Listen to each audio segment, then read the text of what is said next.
যদি ইহুদিদের শোনেন যে বিশ্বের সবচেয়ে ভালো মানুষ কারা, বলবে মুসার সাথীরা। খ্রিস্টানদের শোনেন সবচেয়ে ভালো মানুষ কারা, বলবে ঈসার সাথীরা আলাইহিমুসসালাম। আর যদি শিয়াদেরকে প্রশ্ন করেন দুনিয়ার সবচেয়ে নিকৃষ্ট খারাপ মানুষ কারা, তারা কি বলবে? মুহাম্মদ সাল্লাল্লাহু আলাইহি ওয়াসাল্লামের সাথীরা। বড় কষ্ট লাগে। فرحانين؟ ايه ليش؟ لأنها عايشة في النار. شنو نشيدتكم اليوم؟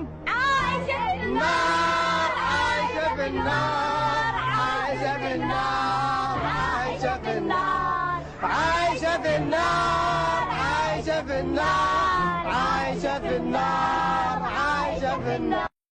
أني أريد أن أثبت أن عائشة بنت أبي بكر اليوم في النار.